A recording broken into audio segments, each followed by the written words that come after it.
Fox Business Systems at 776-1452. Your News Radio KMAN weather update. Tonight it'll be mostly clear with a low around 53. Southeast winds could get as high as 20 miles per hour.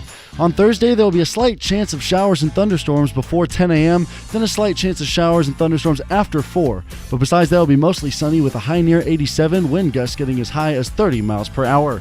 Then Thursday night, there will be a 10% chance of showers and thunderstorms before 7, partly cloudy with a low near 57. Now it's time for the game.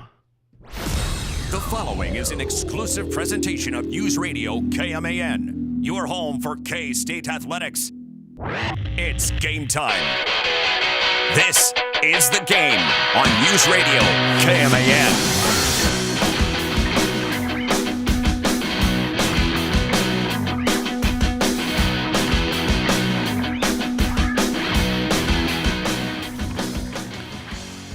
Welcome to The Game, and it's our final episode in studio this week. I'll be in Spokane, Washington on Friday, broadcasting live. No show tomorrow with Royals opening day, 2:30 pregame against the Cleveland Guardians.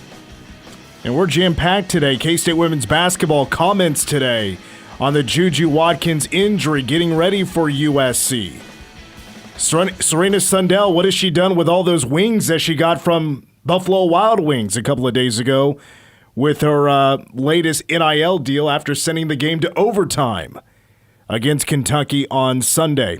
In hour number 2, we're going to hear from the K-State women. In hour number 2, we're also going to hear from former K-State pitcher Trevor Hurley, who was on the broadcast, the radio broadcast last night with Wyatt Thompson. And I want to pick his brain.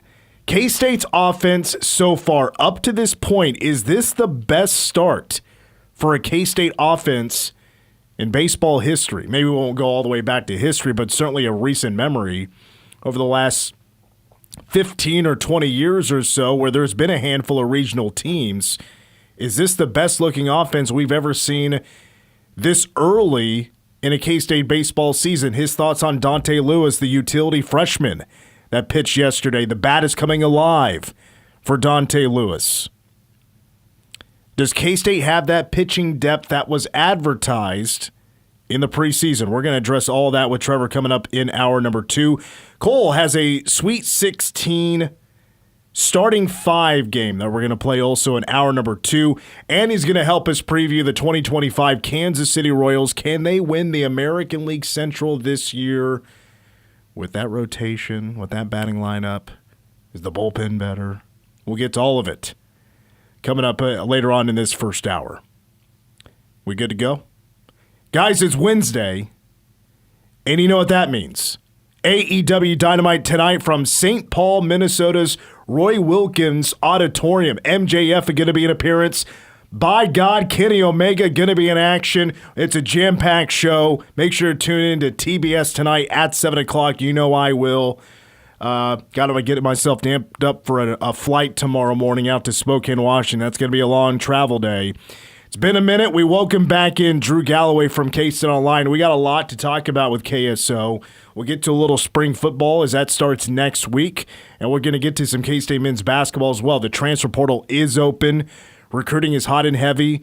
There's over 1,250 men's basketball players that are in the transfer portal, and it's been open for 2 days. Drew, really appreciate it. Welcome in once again to the game. Did you think the K-State women was going to get it done on Sunday against Kentucky? Yeah, there were times on Sunday where I thought that K-State could pull away. There was times where I thought Kentucky was going to pull away. But when you looked at the draw, it was definitely a possibility that they could get to the second weekend. And I'm really happy for them to get to the second weekend because this team really deserves it. And they probably deserved to make it last year as well. So I'm really excited about this weekend and what that entails. Disappointed about the JuJu Watkins news that she's going to be out for the rest of the season because I wanted to see her face K-State. But I think they have a legitimate chance to win against USC as well. That was my next question because without JuJu Watkins, I think it's okay a little bit as well to be a bit of a selfish K-State fan since you're the team that plays that team. I think it's totally fair to put out there what what's on the table. JuJu Watkins is not going to play.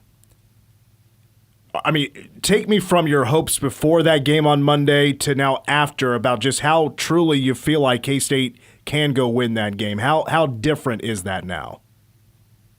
Yeah, beforehand, I think that it was more of okay, you're kind of playing with house money. Like, if you lose, you're losing to one of the best players in the country. And now it still feels that way, but it feels like they're a little bit more vulnerable. And a blend of a lot of experience with very little experience. So it'll be interesting to see kind of what they do and what they go and kind of how they attack, because obviously JuJu Watkins had a very high usage rate for USC. So you're going to see more of some players that were more in kind of reserve roles and just being like a nice piece to being kind of in the spotlight. So I think K-State matches up with them pretty well. I think that 1.5-point spread is probably about accurate. And I'm really excited to see where it goes, because beforehand, like going into last weekend, Kentucky was probably the matchup that you'd want. I think there was a strong argument before the Watkins injury that USC was probably the 1 seed that you would have liked to face. And K-State's only lost 1 game with Aoka Lee in the lineup. So I think that it's definitely possible. And I don't think that it's unrealistic to think that K-State will have a shot to go to the Final Four on Monday. Listen, this team has beaten teams with superstars before. I mean, last year, Caitlin Clark. That was a team that played for a national championship for 2 years in a row. It's totally doable. But, yes, I agree with you. The 1.5-point spread, basically a pick 'em. That's how it feels. It feels like now it's maybe more of a level playing field in a way for K-State and now USC. I knew I'd do that one time. Let's get to men's basketball. We need to dig deep into this because Jeff Mittie, I thought, put it an interesting way, of course. It's like, well, we're still in the tournament, but now the transfer portal's open. Crazy time. But this is where you want to be. That means you're successful. You want to be dealing with both right now. The K-State men are not dealing with both. They are right now getting after it in the transfer portal. It's open. It's crazy, maybe crazier than ever. And they're trying to find the new guys, the new talent that can get K-State back to the NCAA tournament after missing it the last 2 years. One quick question, though, on last year, the team that just wrapped up their season right before spring break. You guys put out there on KSO an article talking about like team awards. And it's an interesting argument. Who was the team MVP of this team? I think it comes down to 2 guys. Who was your pick for the team MVP this last year? My pick for the team MVP was Coleman Hawkins, because I think that when you saw him out of the lineup, K-State was kind of a wreck. They didn't really have a plan offensively. Nobody else could really create for others. And I think that he was kind of like the glue that held the team together. And especially when he started to elevate his play along with Doug McDaniel, I think that's what you saw in the 6-game winning streak. So I went with him. It was very tough to not pick David Gasson. But I think that if you look at it in terms of value instead of best player, I think that that's where the argument for Hawkins is, because the games that he didn't play, I mean, K-State's offense was at some of the worst levels, and not just the Jerome Tang era, but in the last 5 to 7 years on KenPom and points per possession. So before we get to K-State's portal recruiting bubble, which right now was what we're at right now, we're at 4 scholarships, and that's without anybody jumping into the portal yet. I guess that's the first thing. Are you surprised that we haven't heard any announcements from K-State players that they're into the transfer portal at this point in time? Yeah, I'm very surprised, actually. This is day 3 now, and I figured that there'd be some guys like on day 1 that we would talk about already being in the portal. But being day 3 and nobody still yet, it is very surprising, because I've heard a couple guys that have been mentioned for quite a while that I'm surprised still haven't entered the transfer portal yet. So very surprised, because if you look around the country, there aren't very many teams that have 0 guys in the transfer portal. And Michigan even has a rotational player in the transfer portal, and they're in the Sweet 16 right now. Mm-hmm. So if you look at that's where I'm most surprised is that for me, it's just kind of what are you waiting on? That's a good point. You brought up a couple of players. I think you don't need an inside source probably to have an educated guess on who a couple of those players would be. Let's start with, though, like, who are you hoping that K-State is able to retain? Like, the guys you feel like K-State absolutely needs to retain these guys. Who's on that list? If you look at guys that I think that K-State absolutely has to retain, there's probably only two. Doug McDaniel and Brennan Hazen are the two guys that I think you have to bring back. But even like a guy like Brennan Hazen, I wouldn't go like so far extreme that you get into like some bidding war if he's saying like another team is offering him X amount of money.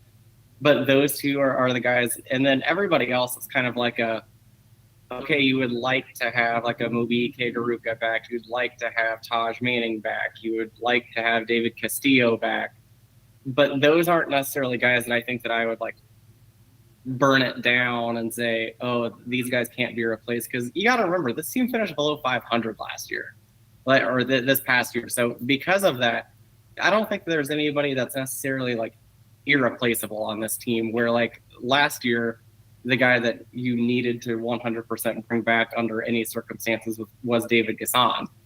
This year, there's probably two with Doug McDaniel and Brendan Hazen, but like both of those two guys, you would just like to have back more than I think that you need to have them back.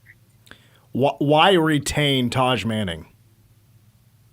For me, Taj Manning is just a guy that you have to have because if he is like your 11th or 12th guy, it doesn't hurt anything with the new roster limit going up to 15.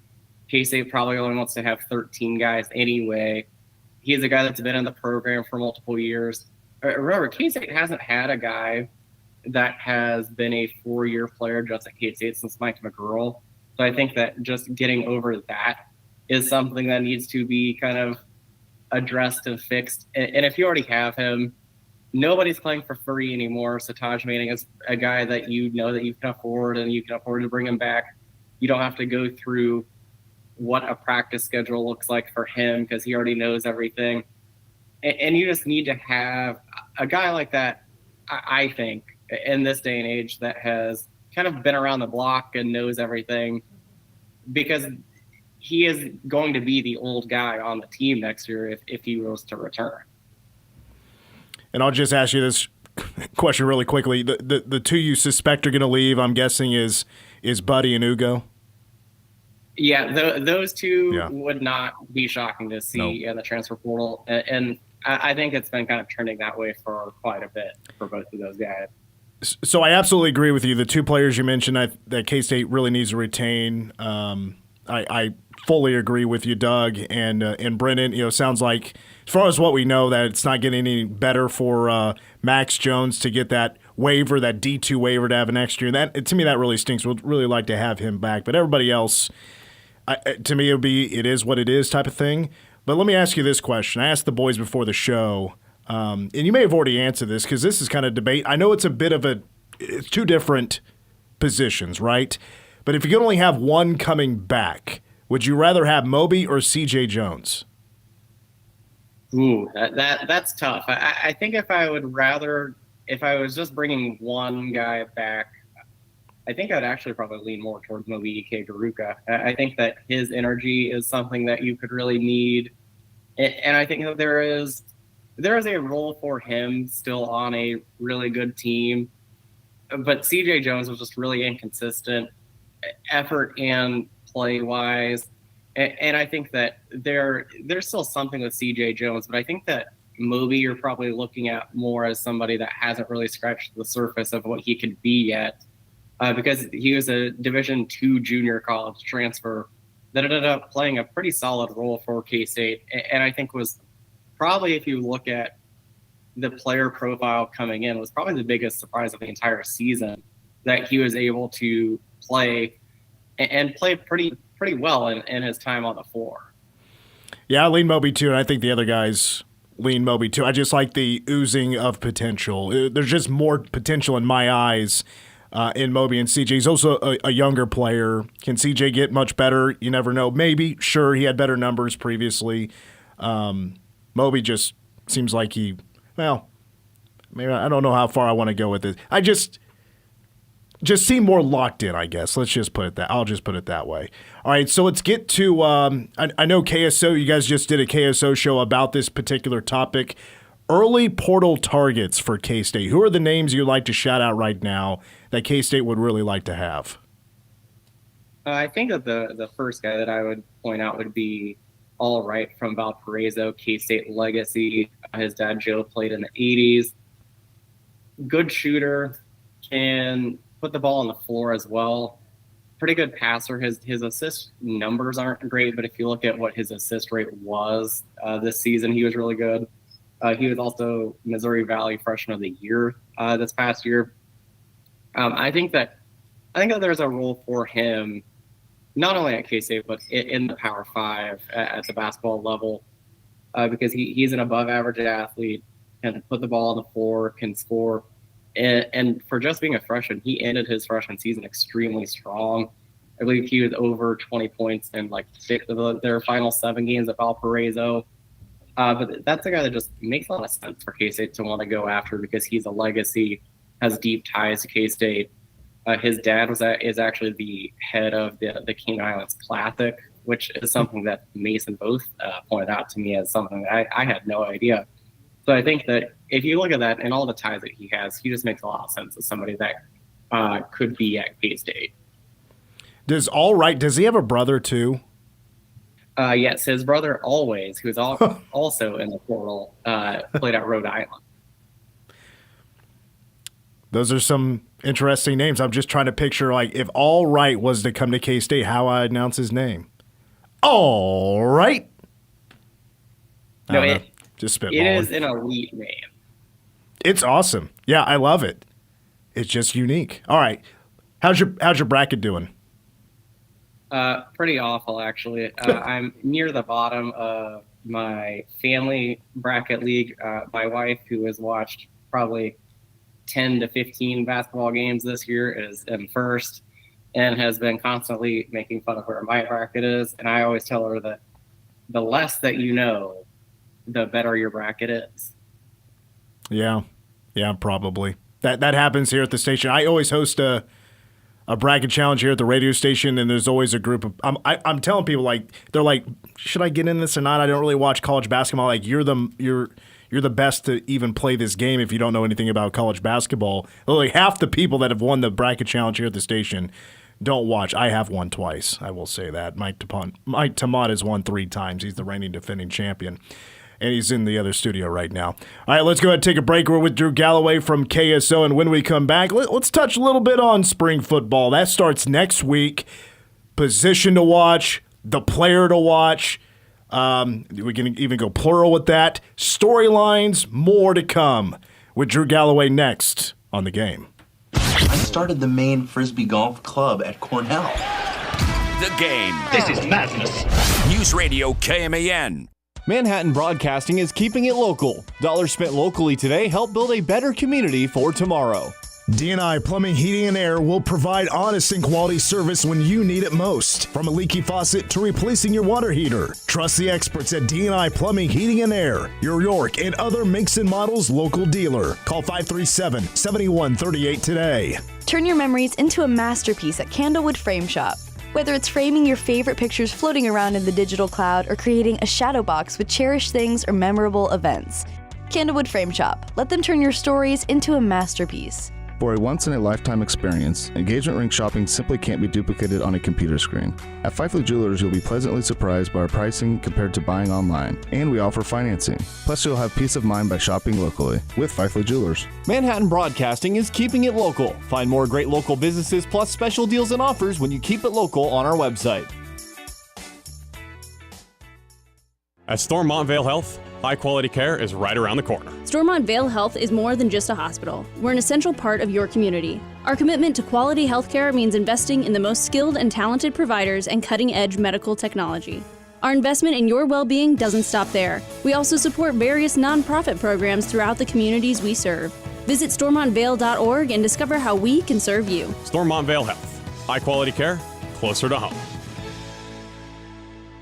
When your car is making a strange noise, no matter what it is, you can't just pretend it's not happening. That's an interesting sound.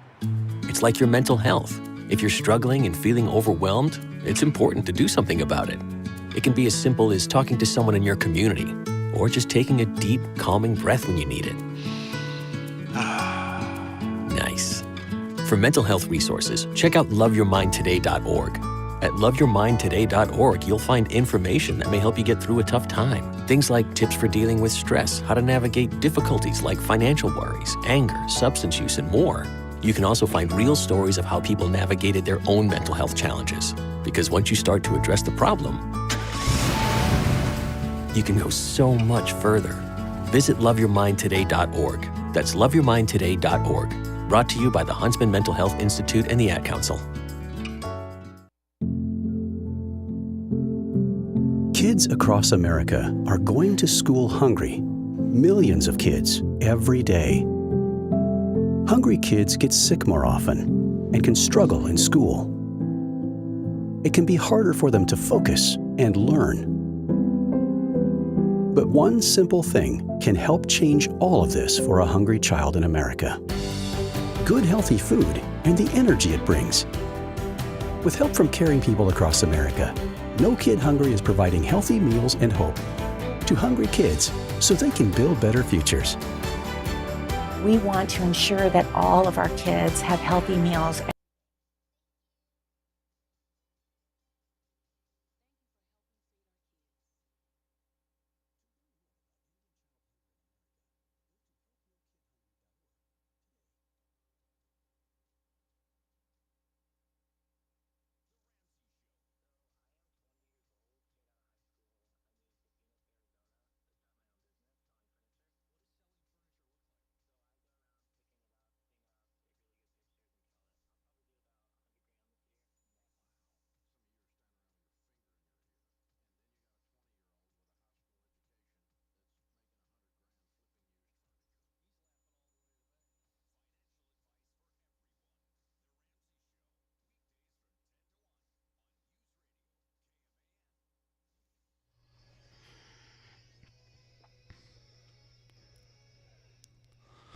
I'm Jimmy Kaufman with a game sports update.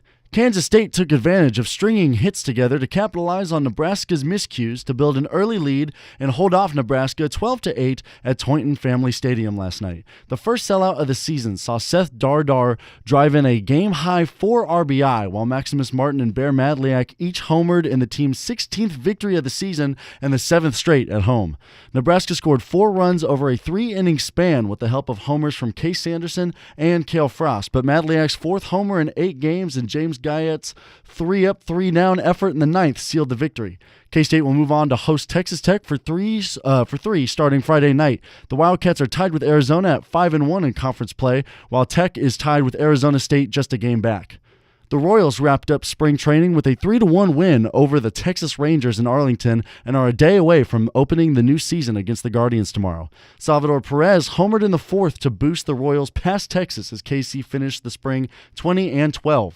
Cole Reagans will make his 2nd straight opening day start for Kansas City at 3:10 tomorrow on News Radio KMAN. Oklahoma State dropped an NIT quarterfinal at home to North Texas 61-59. Bryce Thompson and Brandon Newman scored 17 points apiece to lead the Cowboys, who cut a 9-point deficit. Now, back to the game.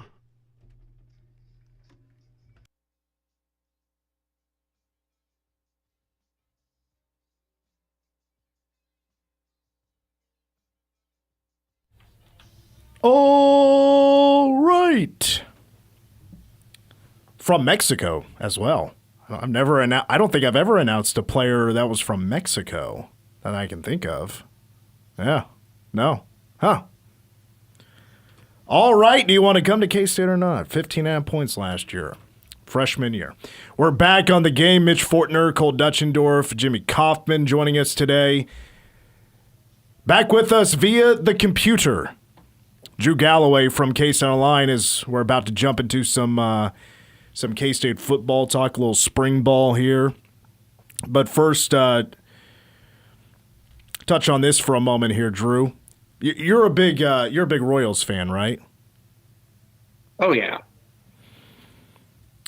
Do you have anything cool to tell me about the Royals this year before Cole gives us a breakdown in our next segment?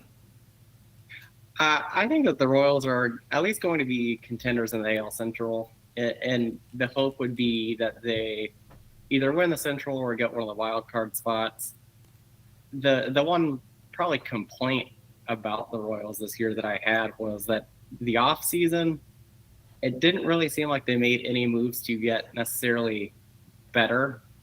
So you're relying on some of the younger guys to continue to take steps, but they didn't necessarily get worse either. So like you're probably looking at a pretty similar record wise from last year to this year. If you really look at what they did, because they didn't really make any moves that would really like blow your socks off. Yeah. Drew Galloway from KSO is our guest. All right, now, by the way, real quick, you mentioned again, all right, in the last segment that K-State is really in on. They want to bring here to Manhattan, Kansas, went to Valparaiso. Does anybody know Valpo's mascot? What's their nickname? What are they called? I believe they are the it is taking they're like the Beacons or something really like bizarre. I was gonna guess like the Rattlers or something. I don't know. I'm not even sure where Valparaiso is, honestly. Drew is right. The Beacons. I'm not sure what a beacon is. They're also in Indiana.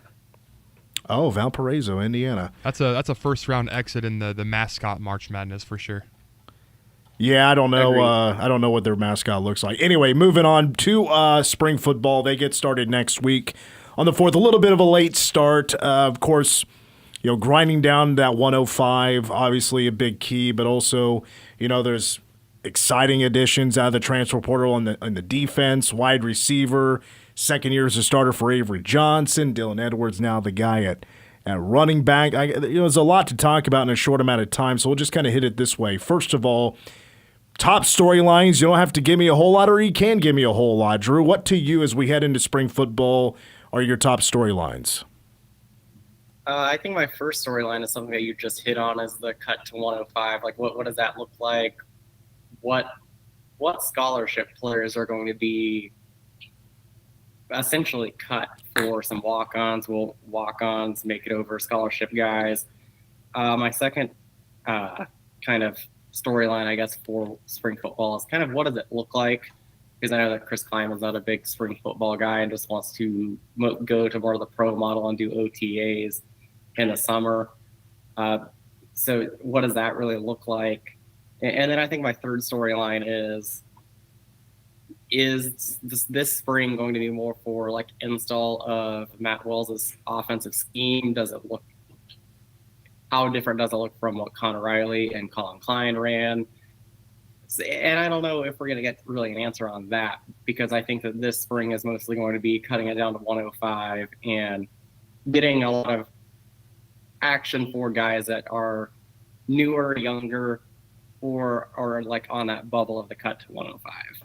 Yeah, I mean, to be honest with you, I am excited for spring ball, but I'm not like chomping at the bit, I guess, if that makes sense. Like, again, there's exciting things about spring football, but it just doesn't seem like, I guess there's still question marks. Like, you're right. Like, what is just spring football going to look like?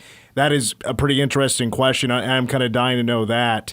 But like, Lincoln Cure is not going to be here this spring, right? Like, he's still in high school. He's finishing that out. Go ahead. Yeah, he's about to start his track season. Yeah, he's a track champion. I watched him in Wichita last year. Quite the hurdler, quite the sprinter. He's very, very good. Position to watch. What would you say? Because I think there's some pretty big ones to choose from here. What to you is like the overall position to watch in spring ball this year? I think if you're just narrowing it down to one position, it's probably got to be wide receiver. There's so many new faces in that room that you would hope that some of them can really start to emerge and gel with Avery Johnson and kind of get their timing all down. But that's probably the one that I think is the biggest question mark. And then the other position, I'm going to stick with the offense, would probably be offensive line, because you want to see kind of what Brian LePack brings to the offensive line. And that's another position that has a lot of new guys in it, and you'd want to get them to gel as early as possible as well. That's going to be probably one of the first questions to be asked about the wide receivers. And Kleiman's going to have a press conference before really they start practice, right? I think it's the day before, or is it the day after? I can't remember if it's the day before or the day after. Anyway, like kind of right there. Like, I don't know exactly how many questions or how many answers Chris Kleiman's going to have for us, but he's going to be asked about wide receivers. Once we get past the initial Jace Brown, yeah, he's awesome. Who do you think of the new wide receiver, who's going to be the first one mentioned? I'm going to say that based off of what I've heard from this offseason, it'll probably be Jaron Bradley from Boston College and Texas Tech is going to be the next one mentioned. Big receiver. He's 6'5", can really go up and high point the ball. Has really bonded with Avery Johnson as well, which is a really positive development. And I think that he's a guy that might not be used a ton in like the go balls and throwing it deep, but he's a guy that I think is a good position receiver, and especially in the red zone. Mason and I have talked about it in some of our videos that we thought that some of Avery Johnson's biggest strengths and some of his best throws last season were back shoulder throws. And Jaron Bradley is a guy that one of his biggest strengths, along with Jerron Tibbs, who they brought in, are back shoulder throws. Got that size, got that speed, got those hands. I'm with you on the wide receivers. All right, now if there's a player to watch, you mentioned Jaron Bradley. If there's anybody else that's number one on your list, who's your player to watch this spring? I'm most intrigued, I think, and this is a guy that I'm not even sure how he's going to be deployed yet this year, but I'm excited to hear more about Jayshon Ross, because he was one of my favorite transfer portal additions, because he is so young and so raw and so talented coming out of high school, that I want to see kind of where he is at and what position he sticks with, because he played more of a Sam linebacker spot at Alabama in his first year. And then KSO has him listed as a defensive end right now, but I think that he's a guy that could kind of float between both positions and is uber athletic. And I was intrigued to hear more about like his progress and where he is at, because we all know K-State's defensive end room is absolutely loaded, and especially loaded in younger classes. But that's a guy that I'm really intrigued to hear about. Like, has he hit the ground running since he came to Manhattan? Because he played in one game at Alabama as a true freshman. So you kind of want to know where he's at in terms of like getting up to speed. Drew Galloway is our guest, and I like that pick a lot. Last thought about spring ball. K-State hasn't done a spring game since Chris Kleiman has been around, which I've always been okay with that decision. It kind of goes back to COVID as well, where just guys were banged up, didn't have a whole lot of numbers, and who was it? Was it Lynch that was having to play like defensive back or something like that in a drill? Oh, yeah. He's a kicker that's shorter than me. But we see like Deion Sanders wanting to play an exhibition. Mike Gundy in a press conference says we should be scheduling Oklahoma and playing an exhibition in the springtime. Are you a fan of turning spring games into exhibitions against other teams? I wouldn't mind it, but also like I'm kind of the opinion that you don't really need a spring game or a spring exhibition like that. I think you're just asking for more trouble in like a spring game or spring exhibition than you really reap the rewards of, because you can always have guys transfer out afterwards, or just not liking how they were used in like the spring game or spring exhibition. So that's just always kind of a scary thought to me.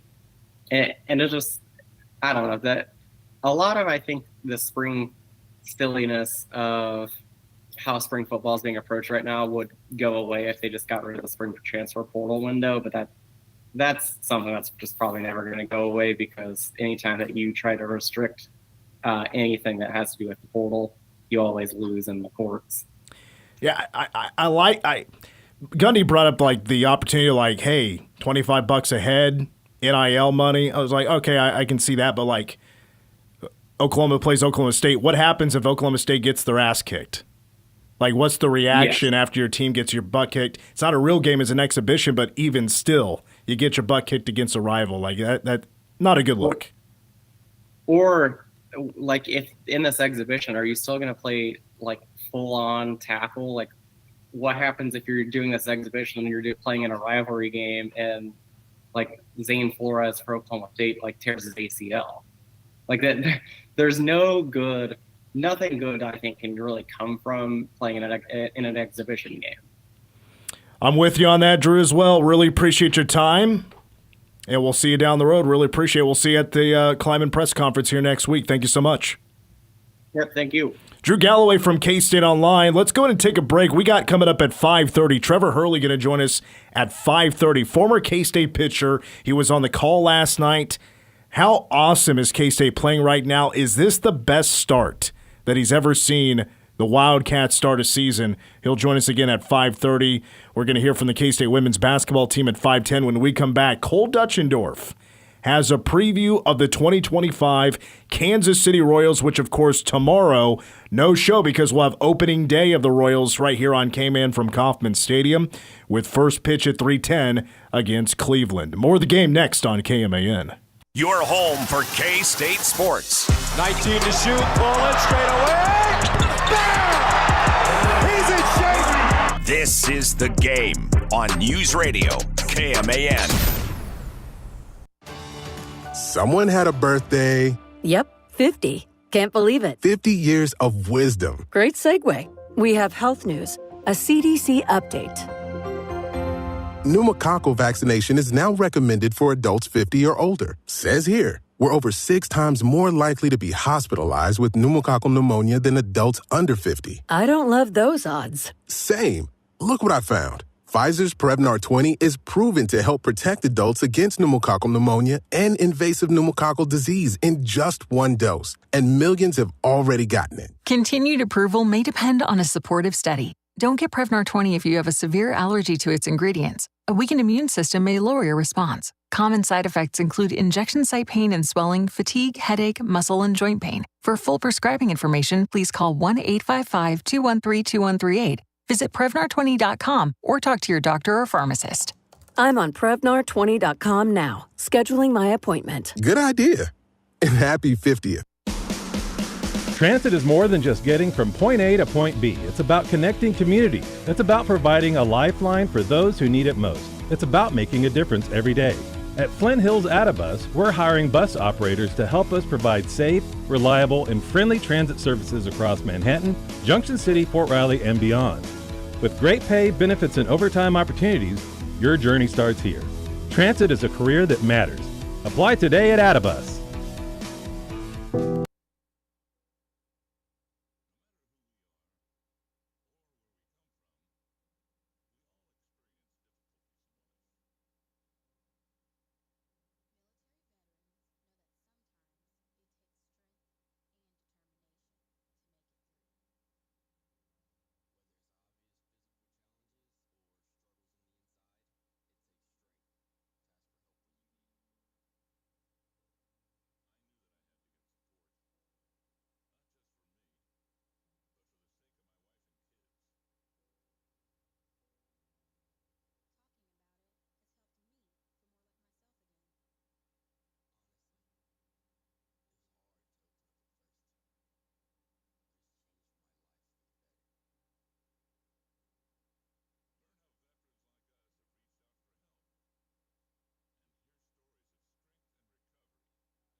Your News Radio KMAN weather update. Currently sunny with a high near 73 and south wind around 10 miles per hour. Tonight will be mostly clear with a low around 53. Southeast winds could get as high as 20 miles per hour. Tomorrow will be a slight chance of thunderstorms throughout the day, mostly sunny with a high near 87, wind gusts as high as 30 miles per hour. Then into Thursday night, there will be a chance of rain and thunderstorms before 7, partly cloudy with a low around 57. Now back to the game.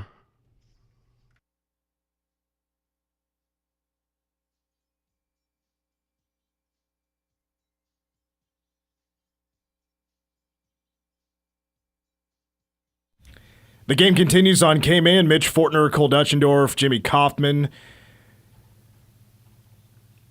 Going to take a look at the Royals here in just a moment for 2025. Good win for the Batcats last night. Get their 16th win of the year, beating Nebraska.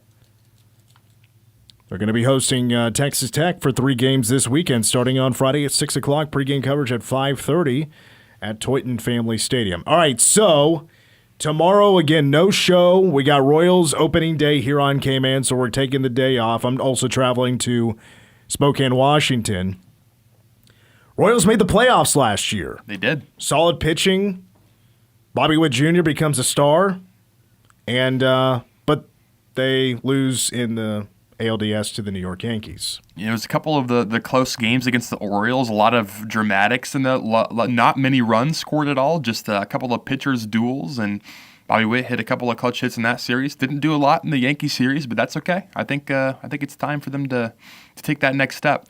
So I've always been very open about this. My fandom for the Royals, yes, I'm a Royals fan.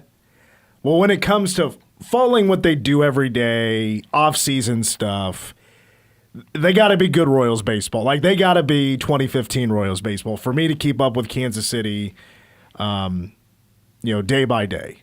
And I'm like win the division last year type of stuff. So I did not do my best work of keeping up with the Royals this offseason. I heard they had a pretty solid spring. High expectations for sure. But Cole's different than I am. He loves professional sports way more than I do. So give us this Royals breakdown of 2025. Opening day tomorrow against Cleveland at 3:10. Kansas City going to win it all this year? That's the big question. I think it's in the tables, which to even say that it's in the cards for them to be able to go on that kind of run, that's all you can really ask for as a Royals fan. So what I want to do is go through what I think are some of their strengths and then maybe some questions as we get closer to the season. And it's crazy that the baseball season's already back. The sports seasons move so fast, especially like December to March. Anyways, I digress. Biggest strength, it's a no-brainer. It's pitching. They retained a lot of what they had last year. Last year, the starting rotation, a 3.76 ERA, that was really good. I believe top 5 in the national or in the MLB. I mean, if you look back at 2 years ago, the ERA for pitching last year, starting pitching was over 5. I think they cut out a good, like you mentioned, it was basically a run and a half. Yeah. For ERA. It was 5.17 in 2023, all the way down to 3.76 last year. They did lose Brady Singer, and that's a chunk of innings. He was top 15 in the AL in terms of innings pitched, traded into the Reds. But that's for a good reason, because they got Jonathan India, which we'll talk about him a little bit more later.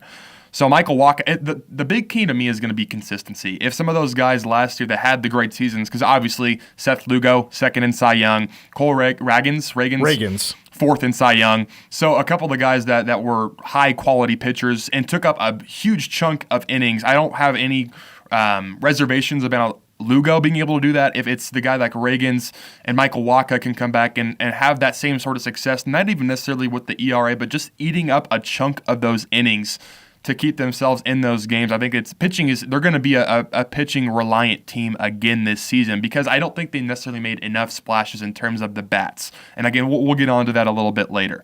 Outside of Brady Singer, they retained Michael Lorenzen. He only was in 7 games for the Royals last year, but really good numbers. I mean, 1.57 ERA. Even if it's only in 28 innings pitched, you'll take that. It'll be interesting to see with obviously a higher workload, kind of what he can do as a regular arm in that starting day rotation. And then Chris Bubich, activated midseason last year, following the Tommy John. I think he pitched against the Yankees. I think he got the start in one of those games against the Yankees in the playoffs. He'll be obviously more into that full rotation with the full season under his belt. I think he'll be a good arm to round out maybe that 5th spot for the Royals. Bullpen, maybe some more questions in that area. It'll be interesting to see. I mean, obviously Lucas Erceg, beast. We saw that, and so having him for a full season will be nice. And they also signed Carlos Estevas, who was an all-star back in the day. He's 32 years old. Really good arm. Him and Erceg both have those dynamic type arms, like mid-90s, and the secondary stuff has been elite. So it'll be interesting to see that combination. I'm not worried at all with the back end of the bullpen.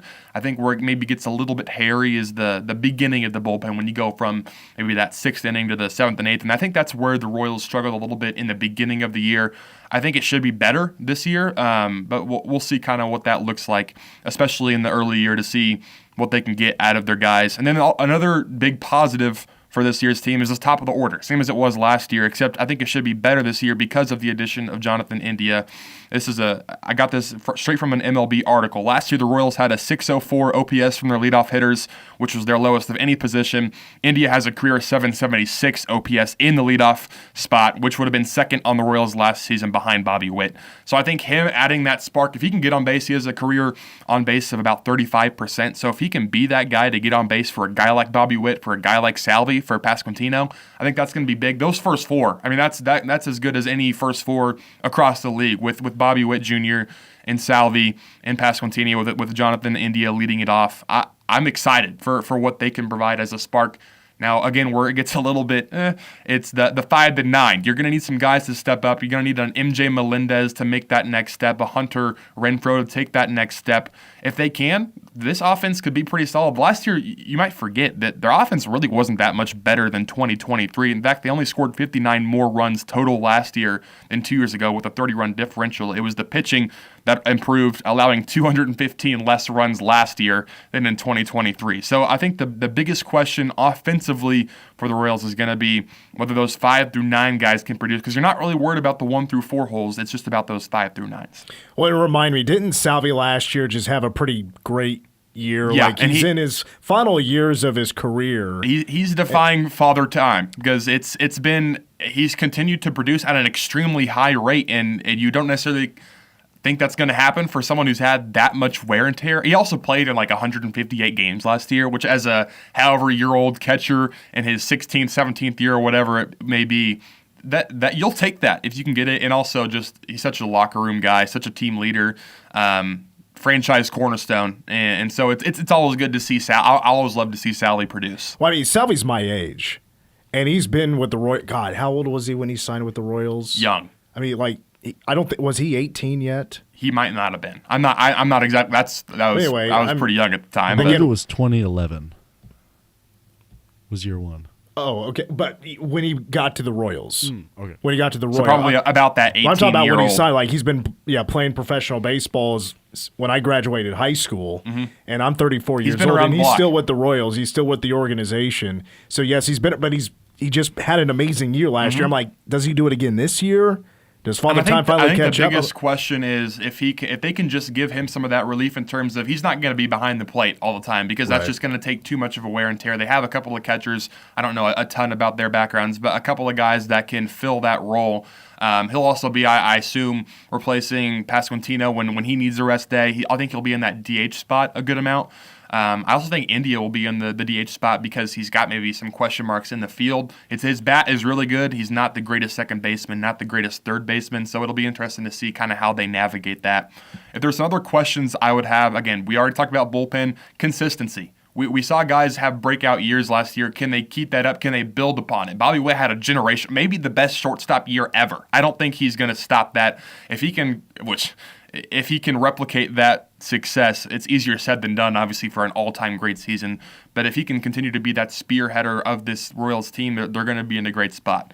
Again, with Reagans and Lugo, they both pitched amazing. Can they continue that pace? Can they continue what they set in stone last year? I think they can. It's just a matter of will they.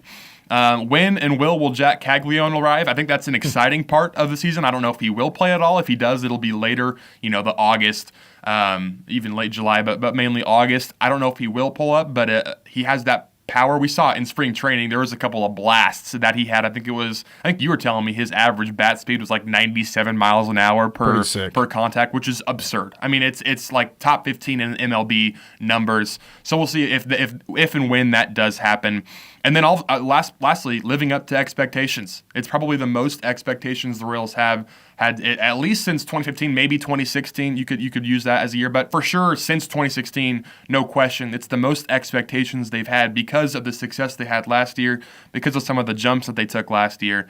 It's just a matter of replicating that success. I think they're in a position to do it. I think they're in a division to do it. The AL Central's not great. Anytime you can play the White Sox, however many games they play, you're going to take that. So I think they're right in a spot where they can compete to try to win their second AL Central in team history. Well, that'd be pretty sweet. I was about to ask you, what do you feel like the floor is? Like, what's the worst that the Royals will do? Because we don't typically ask that question about the Royals. What's the worst they can do? It's typically, all right, what can they do? Can they get to second in the American League Central? Can they get a wild card spot? I think the floor for them should be the wild card. Now, could they do worse than that? Sure, it's the Royals. We've seen teams with some talent do not perform up to the expectations, but I think their floor should be a wild card game, and their ceiling should definitely be winning an AL Central division. We'll talk Bat Cats coming up at 5:30 with Trevor Hurley. When we come back, we hear from K-State women's basketball. They comment on their trip to the Sweet 16. No JuJu Watkins. Early thoughts on USC. Coming up next. The game continues after a timeout. News Radio KMAN.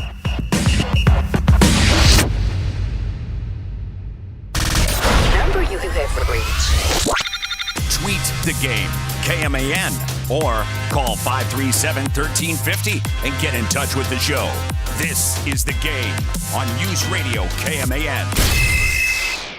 Are you tired of that outdated kitchen? Is your basement more dungeon than hangout, or do you need a complete new home build? Well, no matter what you're looking for, Greg Wag Construction has been making home dreams come true for over 30 years. Greg Wag Construction is the licensed, experienced professional builder that will give you the quality craftsmanship that you can trust. Don't believe me? Go online and look at his reviews.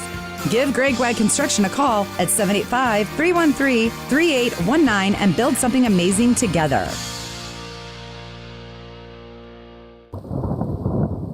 As the seasons change, our commitment to severe weather doesn't. No matter the time of year, we always keep you informed. Severe storms, flash floods, tornadoes, even blizzards. We track every storm to give you accurate, up-to-date information. We're always watching so you don't have to. News Radio KMAN, your trusted source for severe weather updates. When the storm hits, we've got you covered. Powered by Candlewood Veterinary Clinic, Manhattan Wrecker, Hummel Tree Service, and Tall Grass Windows. Suicide is often a silent struggle, but no one has to face it alone. If you or someone you love is feeling hopeless, remember, there is help and there is hope. Reaching out is not a sign of weakness. It's an act of courage. Together, we can turn pain into healing and despair into strength. Help is always available. Visit Pawnee Mental Health's Crisis Stabilization Unit at 1558 Hayes Drive or call our crisis hotline at 1-800-609-2002. Both available 24/7. You don't have to face this alone. Help is just a call away. Get your morning started with KMAN's Morning News. Weekdays at 6. Coming up on Thursday morning's edition of KMAN's Morning News with me, Troy Coverdale, and Brandon Peoples. Brandon will have all of the day's local headlines for you. Mother Nature may slip some rain into the forecast and cooler temperatures as well over the weekend. We hear from Chip Redmond with Kansas Messenet, looking at a long-term forecast as we move into April already next week. KMAN's Morning News. Weekday mornings, 6 to 9 on News Radio KMAN. KS State Bank offers convenient services to help make life a little easier. Visit ksstate.bank to learn more. KS State Bank, member FDIC, equal housing lender. KMAN, Manhattan.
your News Radio KMAN weather update. Currently sunny with 76 degrees, south wind around 10 miles per hour. Tonight we're looking at mostly clear with a low around 53. Southeast winds could get as high as 20 miles per hour.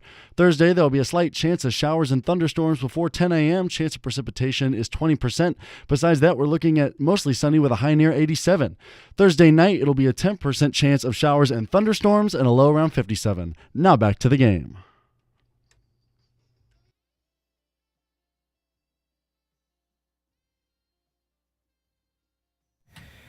The game continues. I'm Mitch Fortner with Cole Dutchendorf and Jimmy Kaufman wearing a throwback 96. Was it 96 Cotton Bowl against Brigham Young? I believe so. University. It's tough, as the kids say. Yeah, K-State did not. It's tough, huh? Tough. T-U-F-F. It's retro. Tough. It's a good retro look. You also wear like a bunch of chains. We can't put you on camera. We don't have a camera for you over there, but you're wearing a bunch of chains. Made them myself. Okay, big cross on there. You got the collar hanging out of the sweatshirt. Yes, sir. Yes, sir. I can't tell if he's rich or I don't know what else. I don't know what the or would be. I just can't figure him out. What are you? I'm Jimmy. Great answer. That's a good answer. Thank you. It's the game after work again. Mitch, Cole, and Jimmy. We're with you until 6 o'clock tomorrow. Royals baseball opening day here on KMAN, 2:30 pregame. First pitch at 1:10. Didn't mention Kauffman Stadium is getting Joe's Barbecue. So you can get the Z-Man, which I hate to admit this. I've never had it. I've never been to Joe's in Kansas City before, but now you can get the Z-Man in Kauffman Stadium. Jimmy, you're a Kansas City guy. How do you feel about that? I grew up about 10 minutes away from a Joe's. It's probably top 3 KC barbecue in my opinion. So we're going to pause the show real quick. Jimmy's going to give us his top 3 Kansas City barbecue spots. Okay. That could be tough. Let's see here. Definitely KC Joe's. I'm going to put it the 3 spot because I think there's better.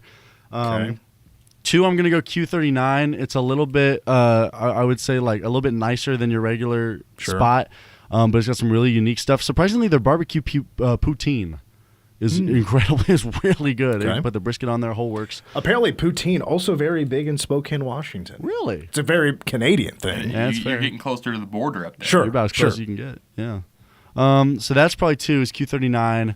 Number 1, man, that's a tough spot. I think I'm going to go Jack Stack. Give it to me. Come on. I had Jack Stack recently. It's tried and true. That is quintessential Kansas City barbecue. Also, the last time we had you on, we talked about this. You were getting ready to celebrate your 21st birthday. You are now 21. Officially. Does it feel like your life has changed at all, and how was that first legal drink? Yes, legal drink was great. I had a margarita at a bowling alley, which was very, festive. Put a poll up. What's the better first legal drink? Of margarita at a bowling alley or a Coors Light bottle at a Pizza Hut that I had? It was awesome, and then I had a couple beers on draft. I will say, now that I've kind of gotten into that world, draft beer is the best beer in my opinion. It by far the best. I don't disagree. It just, I don't know what it was. It just is so much nicer in that glass. But it's a whole new world has been opened up to me. I went to a retro arcade bar last Saturday. Called Up Down in the Crossroads. Sure. That was pretty cool. And then yesterday I was actually at the K-State baseball game against Nebraska, and I had a Michelob Ultra at the ballpark, and I was like, wow. What does a beer go for at Toyton? Let's see here. I have no idea. K-State Bud Lights go for 7. Okay. I'm pretty sure the Michelob I had went for 9. But the size difference was like almost double. Toyton Kaufman was also promoting the value menu. Yeah, feels like it's better than McDonald's, honestly. That had me plotting a little bit, to be honest. I mean, the beer, the hot dogs, the pretzels, the peanuts, $5 or under. I mean, I'm down. We're gonna again hear from Trevor Hurley, former K-State pitcher. He is now one of a handful of color analysts that are former players or former staffers of K-State baseball on either Learfield or with us here on News Radio KMAN. He'll join us at 5:30 to talk Backcats, because I gotta ask him, especially about the offense. The offense is exploding, especially with the home runs. 43 home runs already this year. I mean, we haven't even played half of the season. I mean, they are on pace to shatter records. So I gotta get his 2 cents, his expertise on the offense plus pitching as well. We'll break down with Trevor Hurley, K-State baseball heading into this weekend series with Texas Tech. Wanted to hear from some K-State women's basketball players, and also we talked with Jeff Mittie on Monday, but now he's had some time, first of all, just to soak in JuJu Watkins not playing in the Sweet 16, trying to find some film on USC that it's like meaningful minutes that does not have JuJu in there, which is probably hard to find. Here's Coach Mittie. There's not a lot of clips with her not on the floor, I'll tell you that. So, but they played so well without her, obviously. You know, every team, you look at the teams, you look at UConn, they've had Beckers and Fudd out at times. And so every team has probably dealt with some of that. But, we're just do the best we can in terms of what they run. My guess is they're not going to get too far away, but somebody's got to take those minutes, and we'll take a look at all the rotations that they use. It's very interesting because there's another clip here. And I'll go ahead and play it real quick from Serena Sundell, just talking about being confident playing on a national stage, and then I'll get to my thought. I'm more excited. I don't have too many nerves yet. I think we have a lot of experience in this group. I think we're kind of playing with that underdog mentality, which I think is, kind of playing with nothing to lose. Also knowing that we're very capable and confident in having a group with so much experience who can play with poise. And I think we have a group who is mature even in the way that they play and the way that they carry themselves. So I right now just feel really confident. Okay, first of all, I cannot stand a loud sniff in the microphone. Will drive me nuts. I don't know if that was Jalen or that was somebody holding one of the microphones at the press conference. Let's stop it, please. Okay, so my thought here, and it's the thought that K-State, this team, nobody on this team has ever been in this spot. Has never been to a Sweet 16. This is new. This is new for Jeff Mittie. It's uncharted territory. Nobody has been in this situation. Well, USC last year was an Elite 8 team. They have gone this deep. But then started to dig through the roster a little bit. Nobody for USC has been here either, with the exception of Rhea Marshall, their starting center. She is, from what I can find, looking at this roster of players who make up this really good team, none of them have played in a Sweet 16 either, with the exception of Rhea Marshall, who is their 4th best scorer. She's their 2nd best rebounder. She's tough. She'll play about 25 minutes. She's a tough player. She's got a dog mentality to her. Kiki Iriafen is a transfer. There's another transfer from Oregon State. Other than that, you got a whole bunch of freshmen. It's freshmen for the most part. They're going to have to step up and try to fill the shoes of JuJu Watkins and try to replace her scoring, or they're going to obviously have to rely more on Kiki Iriafen, Kennedy Smith, Rhea Marshall, those in the starting lineup that can go score the basketball. But when it comes to the nerves of playing at this level, playing on a national stage, this is pretty new for both of these rosters. So I kind of take that out of the equation of this heavily favors one team over the other. And I think that's definitely plus for K-State, given that even though they haven't made it to this stage, they've played a lot of high-pressure games together as a team. This is a roster that has a lot of games together under their belt. I mean, 5 out of their 7 main rotation starters, albeit not all of them have been at K-State since day one. Obviously, Kendall Taylor, even I guess you would say that the Zai Walker's basically spent her entire career here, but Tamira obviously was not here the last couple of years. But you look at Jalen and Yoki and Serena, those are 3 players that have spent a lot of time together on the court in some high-leverage situations. This is a tournament team the last couple of years. They've played big Big 12 games. They've played they played big non-conference games, 2 games against Iowa. So I think that's definitely positive for K-State. Not that USC hasn't played those high-leverage games, because they've played games against UCLA this year a couple of times. They were in this spot last year, but like you said, it's not the same roster. It's a lot of turnover from last year's USC team. And even though K-State hasn't made it specifically to this game, they still have a lot of experience in those high leverage moments together as a team. And I think I mean, they've got Yoki. They've got their All-American. They've got Serena. They don't lose a star like JuJu. That is not easy to replace, especially for this type of game. It's a high leverage spot. There's no other way to put it. I mean, it is.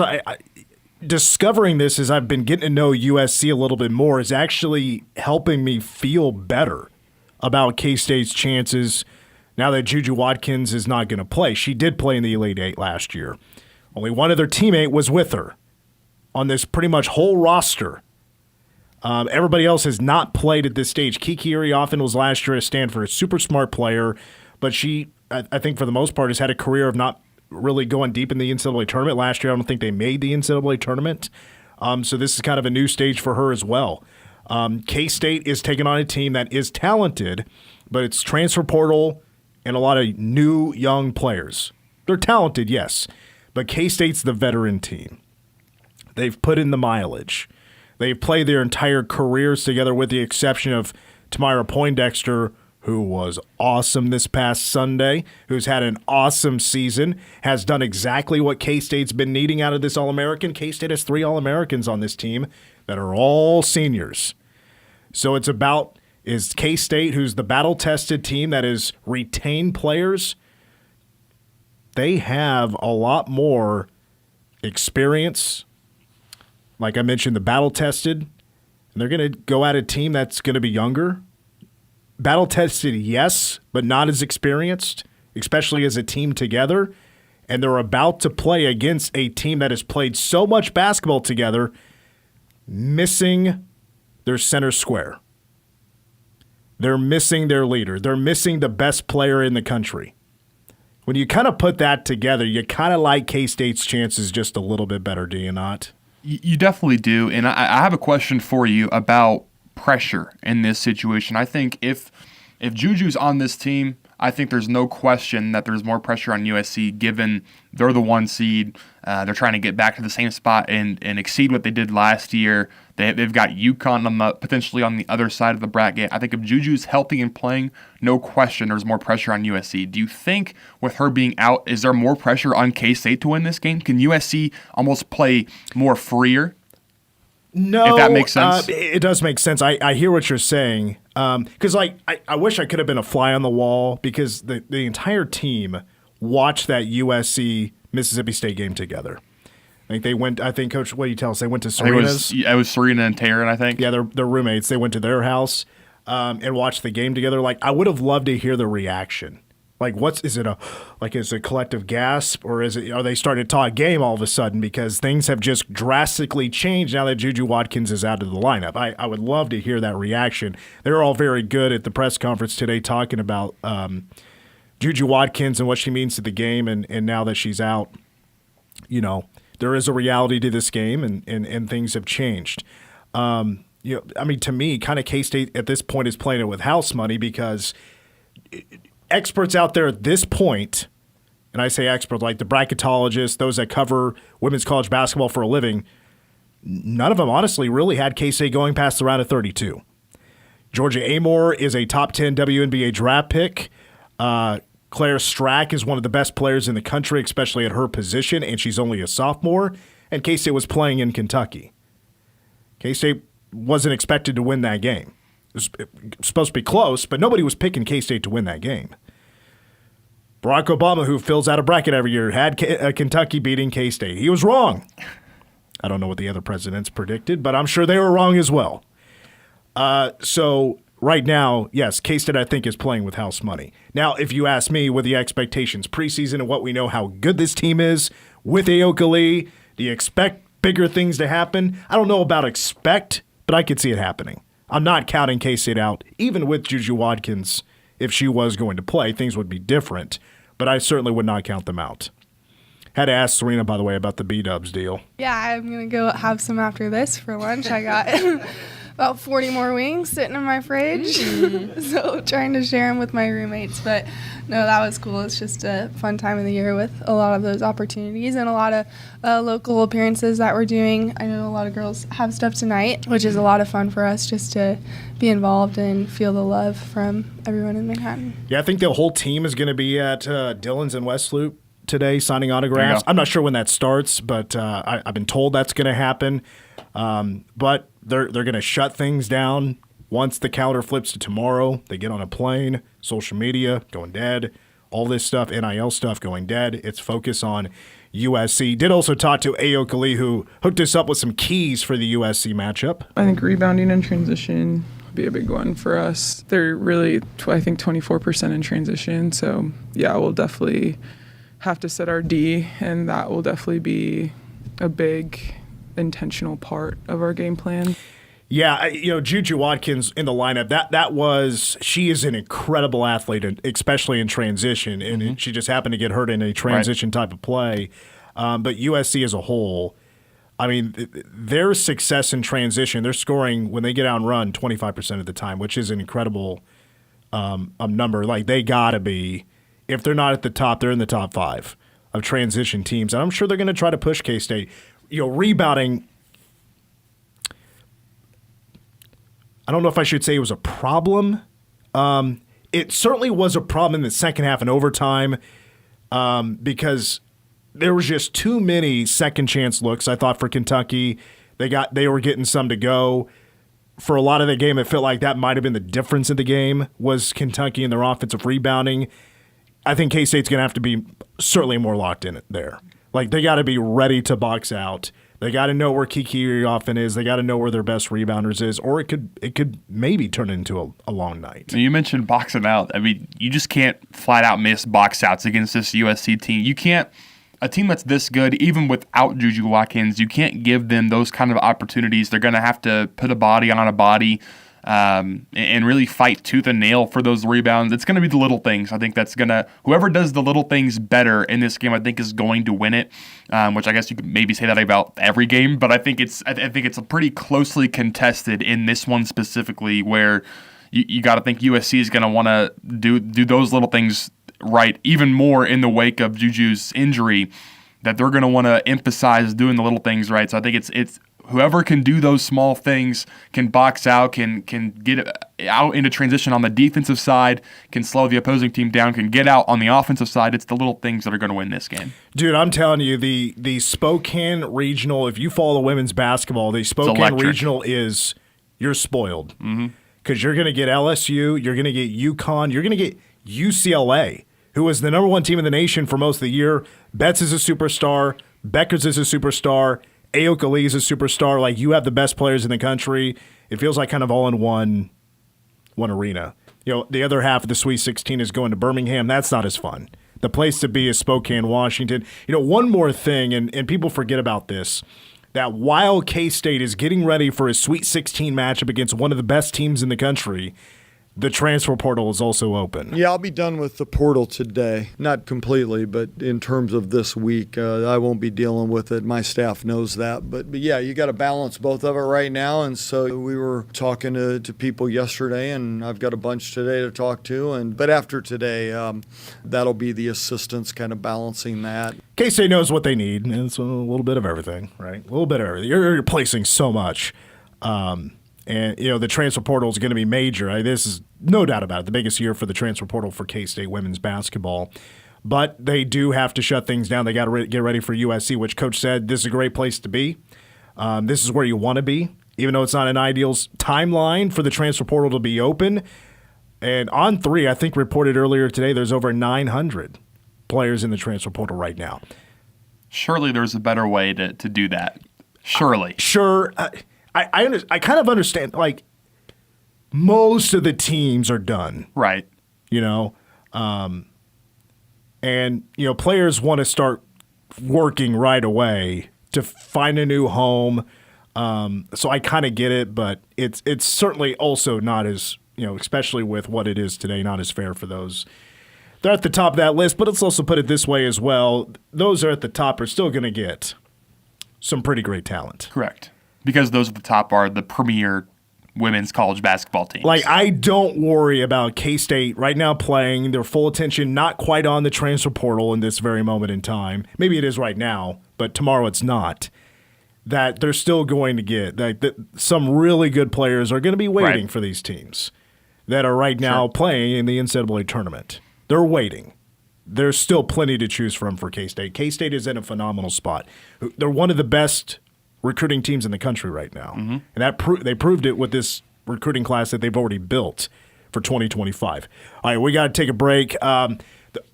Friday's show is going to be live from Spokane. I'm going to be in Spokane. There'll be a couple of interviews, but there's going to be a lot more of a breakdown. K-State, USC, Sweet 16 Saturday, 7 p.m. Central, right here on KMAN. Trevor Hurley, former K-State pitcher, will join us next on The Game. You're locked into The Game on News Radio KMAN. You've asked for it, so we're making your dream a reality. You stop Phillips 66, the Friendship House, and your favorite radio station, News Radio KMAN, will be giving away an all-expense-paid trip to Cabo San Lucas. Picture it. Relaxing poolside, indulging in gourmet cuisine, soaking in the sun, and taking in the views, like the famous Land's End rock formations, the beautiful sandy beaches, and the energetic nightlife, all while creating memories that will last a lifetime. We're sending one lucky winner and a guest on an all-expense-paid trip to Cabo San Lucas to stay in the Villa Valencia. You'll fly out February 6, 2026, and come home on February 14th. You don't want to miss out on a chance to win this incredible opportunity. So be sure to listen each week and check the News Radio KMAN social media pages to learn how your dream vacation of relaxation, adventure, and luxury can become a reality. Get your passport ready, pick out the perfect swimsuit, and get ready for a vacation of a lifetime at the Villa Valencia in Cabo San Lucas. Sponsored by U-Stop, Phillips 66, the Friendship House, and News Radio KMAN.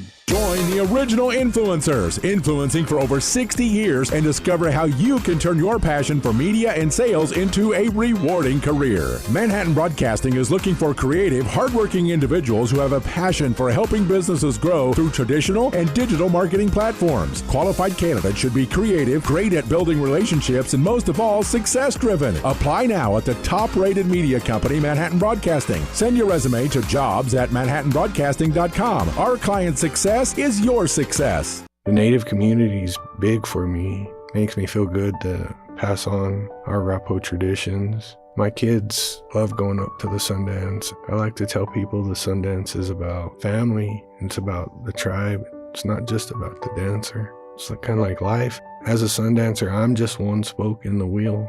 I need my family there. I need my role models. I need my people there, especially my children. You know, coming in that door, my family is ready to see me and they believe in me.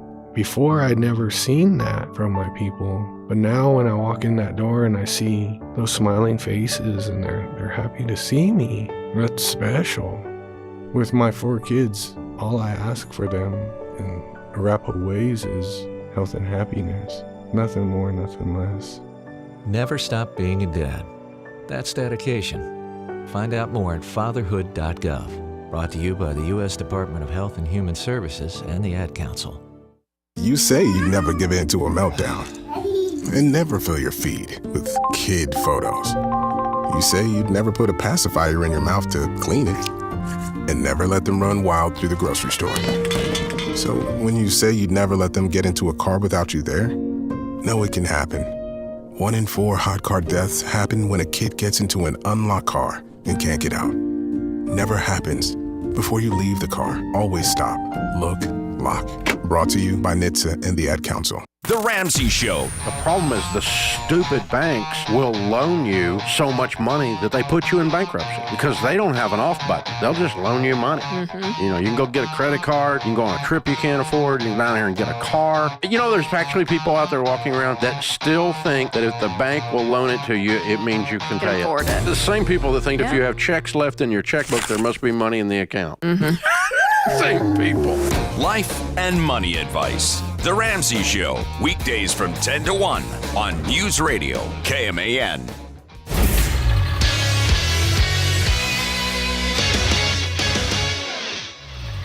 I'm Jimmy Kaufman with a Game Sports Update. Kansas State took advantage of stringing hits together to capitalize on Nebraska's miscues and building an early lead, holding off Nebraska 12-8 at Toynton Family Stadium last night. It's the first sellout of the season, saw Seth Dardar drive in a game-high 4 RBIs, while Maximus Martin and Bear Madliak each homered in the team's 16th victory of the season, the 7th straight at home. Nebraska scored 4 runs over a 3-inning span with the help of homers from Case Sanderson and Cale Frost. But Matliak's 4th homer in 8 games and James Guyot's 3-up, 3-down effort in the 9th sealed the victory. K-State will host Texas Tech for 3 starting Friday. The Wildcats are tied with Arizona at 5-1 in conference play, while Tech is tied with Arizona State just a game back. The Royals are have wrapped up spring training with a 3-1 win over the Texas Rangers in Arlington and are a day away from the opening game against the Guardians tomorrow. Salvador Perez homered in the 4th to boost the Royals past Texas as KC finished the spring 20-12. Cole Reagans will make his 2nd straight opening day to start for Kansas City at 3:10 tomorrow for News Radio KMAN. Oklahoma State dropped an NIT quarterfinal at home to North Texas 61-59.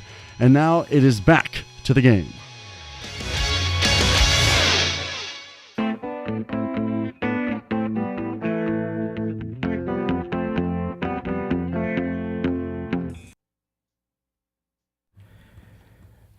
Batcats with a win last night, taking down the Nebraska Cornhuskers for the 2nd time this year, and it's the 2nd of 3 meetings. They still have a matchup coming up in Lincoln.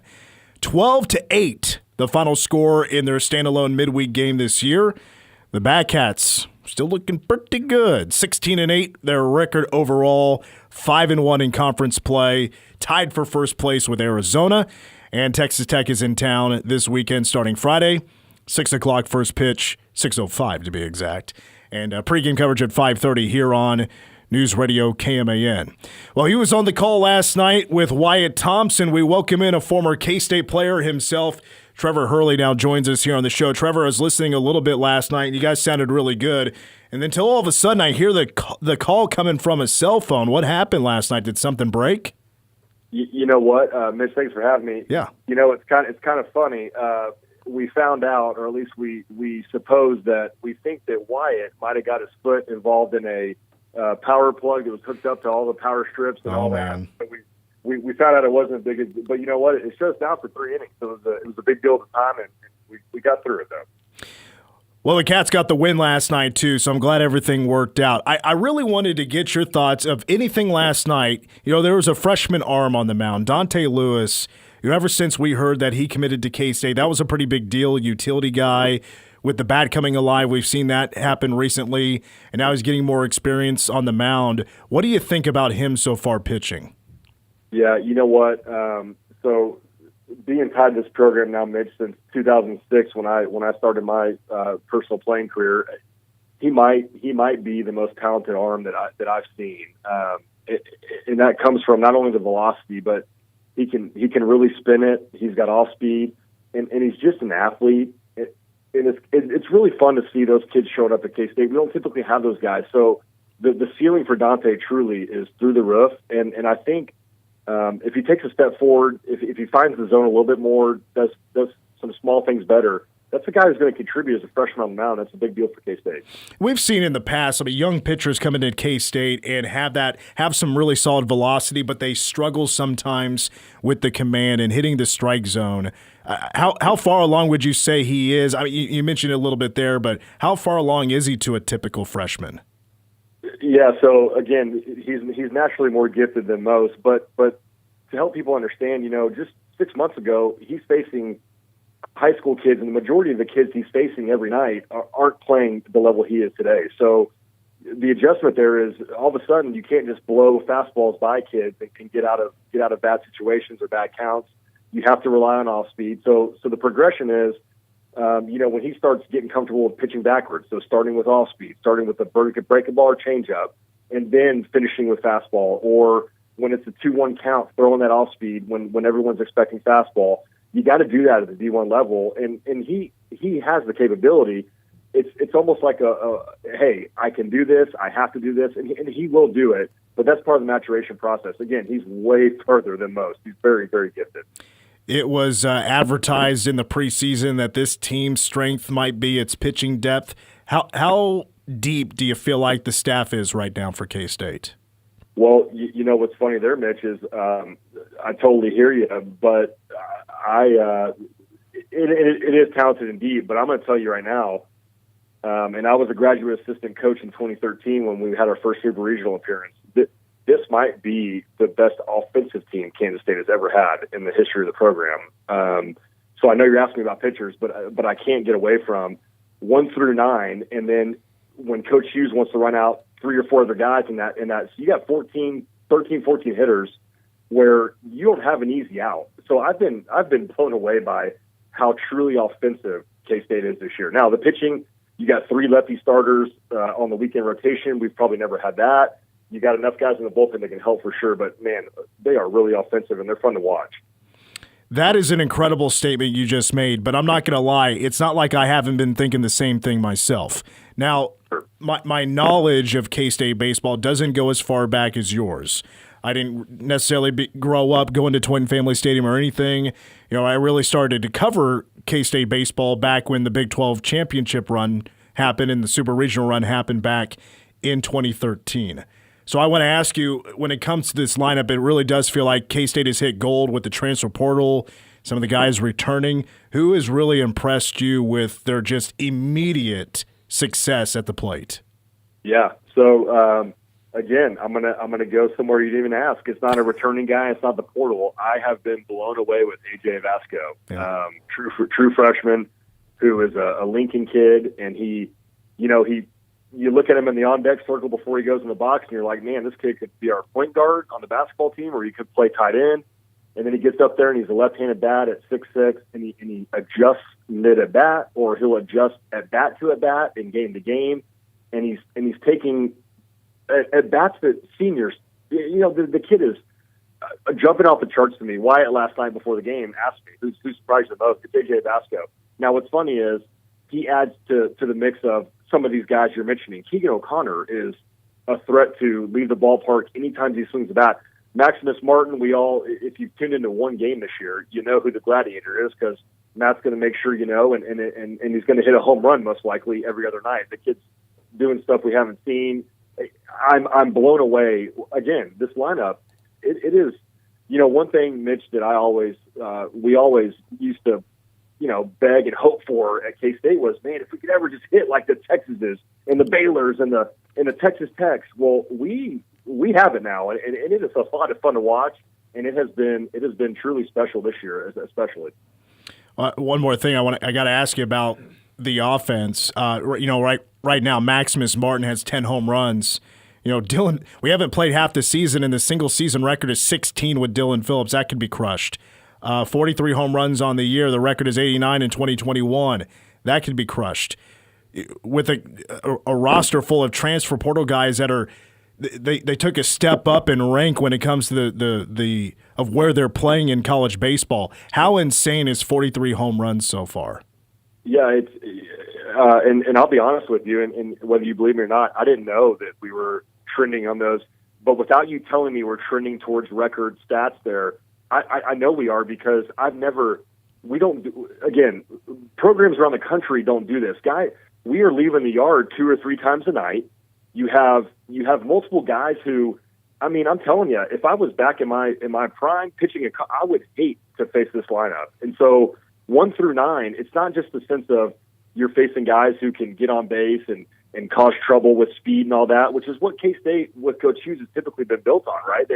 They've typically been a team that, hey, they're going to give you a tough at bat. They're going to get on base. They're going to cause havoc with stolen bases and putting pressure on the defense. Now, this team will do that. But by the way, if you hang a pitch, you're not going to get it back, and that's a huge difference. And I'm telling you, come Big 12 play, which we're there, and Texas Tech coming to town this weekend, that's going to be something that the rest of the conference who's been here they're not going to expect that. In K-State, I'm telling you, they're going to be sitting at the top of the offensive categories in a lot of separate rows this year coming in the season. I know it obviously probably depend on the situation, but as a former pitcher, how would you pitch to Maximus Martin, who just is continuing to just get on base? Yeah, there's been a couple times, Mitch, in my career, and I got to play some pro ball in the Ranger system, and I faced a lot of guys that are still playing today: Jose Altuve, Mike Trout. You face these guys, but here's what's funny with Maximus Martin. He's in this zone where right now, and we say right now, well, we're however many games in, it hadn't stopped, where you almost can't pitch to him. To answer your question, you'd have to go backwards and hope it works. Start off speed, start slow, hope he's looking for a fastball early, get him down to 2 strikes, and then maybe you stay slow or you surprise him with an inside fastball. But right now, I can only imagine. I haven't asked Max this myself, but I imagine he's just seeing beach balls come at him. I don't think it really matters. Trevor Hurley is our guest, former K-State player, and was on the call last night with Wyatt Thompson. He's one of a handful of former players or former staffers that will do color analyst work for the radio calls here on KMAN. As a former player, I always wonder, like, what if you had this Pete Hughes schedule back then? Like, I'm talking about for RPI reasons, going to play all these top 25 teams, more time on the road, not as much time at home. Is that kind of hard to imagine, taking that next step in the scheduling and trying to do that year in and year out? Yeah, that's a great question, Mitch. Back then in my day, the Big 12 was more regionally located. It was in the days of what the folks are used to. Nebraska was in the Big 12, right? So the travel wasn't as tough, but it was still a lot. I think it's crazy to me personally. Last night before the game, we interviewed Coach Will Bolt from Nebraska, and they spent 9 days before last night's game in California. And it just doesn't feel natural, and that's conference play for them. So, you know what K-State's doing today with that schedule and having to go travel to the West Virginias, and now the Arizonas are involved, and Utahs, and it is fascinating. But I will credit Coach Hughes with he has really taken a magnifying glass to the RPI and how much it matters. Because a couple of years ago, the folks that follow K-State baseball know, we felt snug because of that. I mean, we felt like we earned our spot, and we didn't get it because they looked at the piece of paper and they said, you know what, K-State hadn't done enough. So Coach Hughes has said, well, I'm done with that, and I'm going to make sure that I play teams that are ranked early, and I'm going to go get a couple of early wins. And you know what? It's paid off. I think, Mitch, you can help me, but I think last night we were number 28 RPI in the country, which is where we need to be. Today we're at number 25. There you go. That would make sense. Trevor Hurley, our guest, and I got just one more question for you, and I'm only asking because I don't think I've ever asked this in March. I don't think I've ever asked this, period. Because, again, I've only been hosting this show, well, I say only, 2014, but K-State won the Big 12 title in 2013. But since we're in March, and you have been such an advocate for the success of this team so far and how good they are, so I'm asking you for the soundbite here. Is K-State right now a concrete regional team? Without a question. To expand a little further, Mitch, and again, for the folks listening, I was on the staff in 2013 as a graduate assistant. I just got done playing my pro ball career, so I got to go to the first super regional in Corvallis to play Oregon State. This team, you continue to play how they're playing in Big 12 play. It's a shoe-in for regional play. They have a legitimate chance. You got to keep it going, but they have a legitimate chance we could be talking hosting the regional. God, I would love that so much. One more thought, because you mentioned 2013 again. Do you still have a John Davis mustache?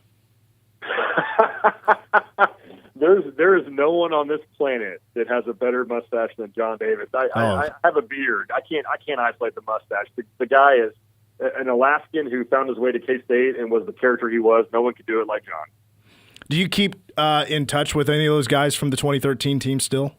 Of course. Mitch, we just had I don't know if you were keen to this, but we had, you announced it at the stadium. We had the 10-year reunion a couple seasons ago at the football field, and it was awesome to see all those guys. Yes, I keep in touch. Ross Kivett now is with Josh Reynolds, who's one of our pitching coaches at Tennessee. And it's a special team that I don't think I'll ever lose touch with. Still text Mike Clement, who was the hitting coach at the time and now is at Ole Miss. It's a special thing at K-State that we get to be tied together on, and I'm thankful to be a part of it. What was more nerve-wracking, getting out there on the mound for the first time as a player for K-State, or getting up there on the mic with Wyatt Thompson for the first time? I'll be honest, I'm so glad you asked that, because in Wyatt, whether he hears this or not, we'll never know it. Last night was a treat for me to sit next to the voice of the Wildcats. And what's really cool, though, is Wyatt makes it feel like you're just doing something you've done your whole life. He's such a great man and a great human being, and made it feel like it was just another ball game. And what an honor for me. It was a privilege. Wyatt's a Hall of Famer. There's a reason for that. Trevor, I really appreciate it. We got to do this again if you don't mind. Later down the road this season, I got to have you back on. I would love to, Mitch. Anytime you got me. Thank you, Trevor. Really appreciate it. Thanks, Mitch. Trevor Hurley, former K-State baseball player, and of course was on the call last night for K-State and Nebraska. Best offense he's ever seen at K-State. I like that a lot. I like it a lot. We'll leave it at that. When we come back, Cole wants to play a Sweet 16 starting 5 game, which I think I'm going to stink at, but it's coming up next on The Game. Your home for K-State sports.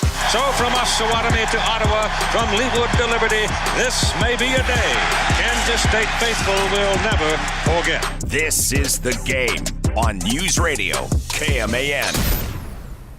Here's AJ Patterson with Interim Healthcare Family Foundation. At Interim Healthcare, we're more than just healthcare providers. We're your neighbors, your friends, and your support system. We believe in giving back to the community in every way we can, and that's why we're proud to offer our medical loan closet through our Interim Family Health Foundation. Whether you need crutches, a wheelchair, or even a hospital bed, our medical loan closet is here to help.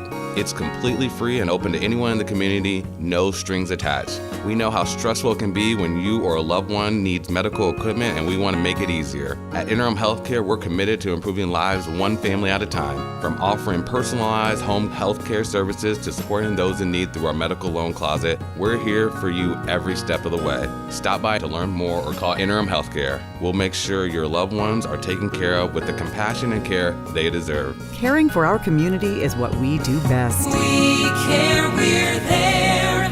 Interim Healthcare.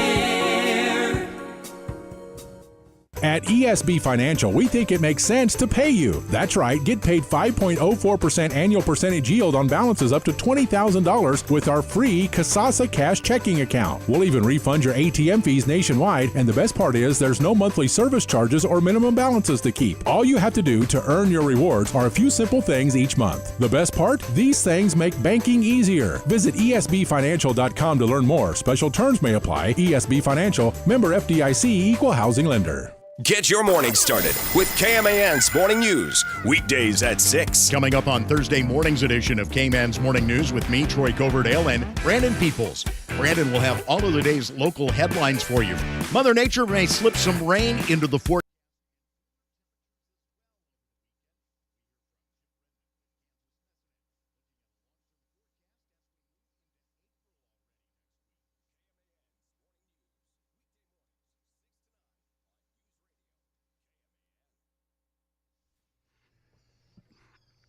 Your News Radio KMAN weather update. Tonight we're looking at mostly clear skies with a low around 53, wind gusts as high as 20 miles per hour. Then into Thursday, there's a slight chance of showers and thunderstorms throughout the day, mostly sunny with a high near 87. Besides that, wind gusts getting as high as 30 miles per hour. That night, there's a 10% chance of showers and thunderstorms before 7. Besides that, it'll be partly cloudy with a low around 57. Into Friday, we're looking at sunny and 79. Now back to the game.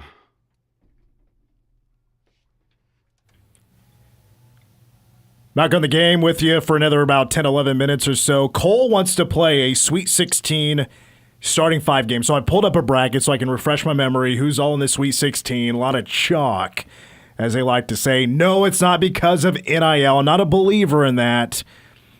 There's plenty of crazy last year, the year before. It's 1 year where it's a lot of chalk. It's not a big deal. I'm still enjoying it. Are you still enjoying the NCAA tournament? It's always fun. You can't make me hate March. I hear the ratings are record numbers this year, so I don't think a lot of people are complaining about a lot of chalk this year.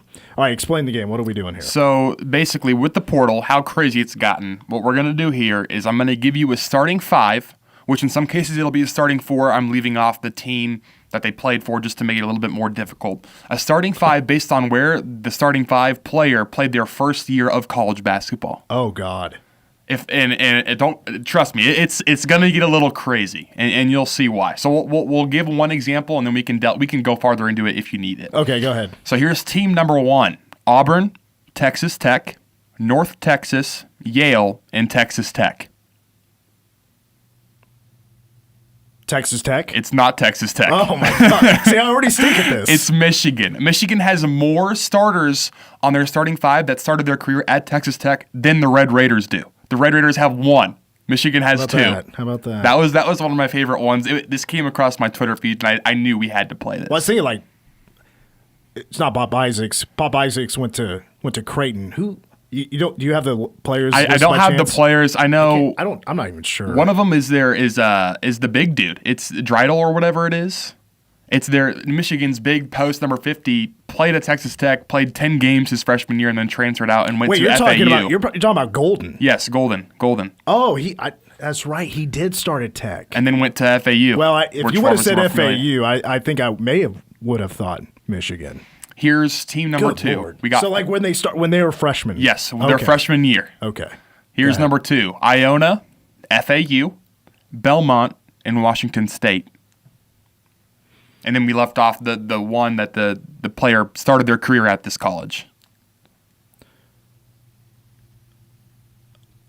I'm going to say Florida. Florida is right. Okay. Ding, ding, ding. Florida is correct. It was Belmont. Iona was Walter Clayton Jr., and then they had one of the FAU kids who we don't like very much around these parts. All right, here's team number 3. I don't like their head coach. I think he's a turd. Team number 3, San Diego State, Oklahoma, Dayton, Delaware, and Drexel.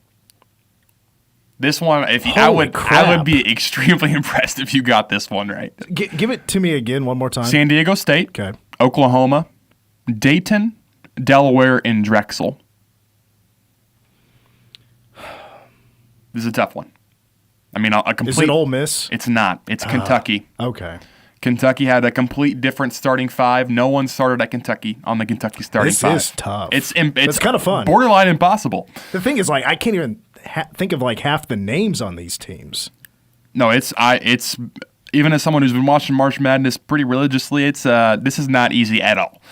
Team number 4, Kentucky, FAU, Missouri, and Tennessee. And then leaving off the college. Oh, my God. I'll give it to you one more time. Kentucky, FAU, Missouri, and Tennessee. I think this one's gettable. You map it out a little bit. No, because my memory's so bad. If I'm not studying these teams a lot. Tech? Arkansas. Because they got the SEC connection, the Kentucky connection with John Calipari. So that's Arkansas. I'm not good at this. This last one, I think you'll get this one. Okay. The first one's a curveball. Campbell, the fighting Campbells or something is what their mascot is. Something crazy like that. North Carolina. Okay. Oakland, Alabama, and Tennessee. Okay, that's is that Arizona? It is Arizona. Yeah. Caleb Love with North Carolina. I figured that one would be pretty gettable. When you say North Carolina, I was like, yeah, that's. Shout out to, by the way, Purdue. All 5 starters started their career at Purdue. Duke had 4. Michigan State had 4, and a couple of Big 12 teams, BYU and Houston, both with 3 starters that started at BYU and Houston, the Cougars. That sounds like a lot of research. Where did you get this idea? It literally just came across on my Twitter account, my X account, and it was a beautiful layout, and it intrigued me. I knew we had to get a segment. Write that down. We might have to do that again. That might be a recurring segment. I like that.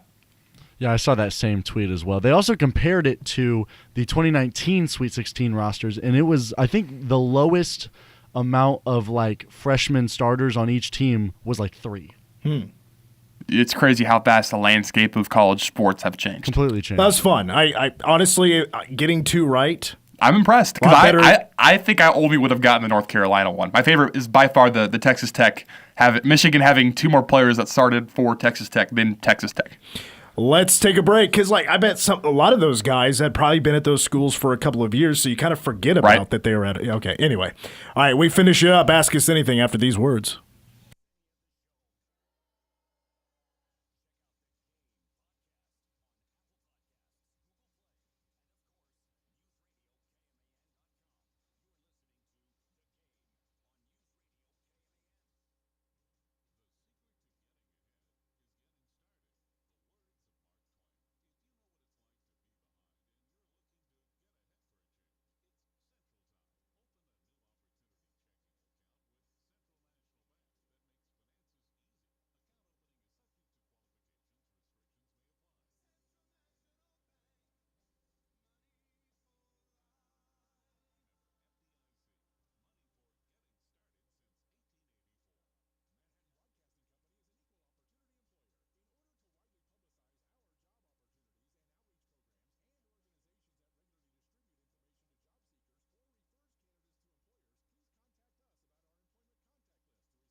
to 1 on News Radio KMAN.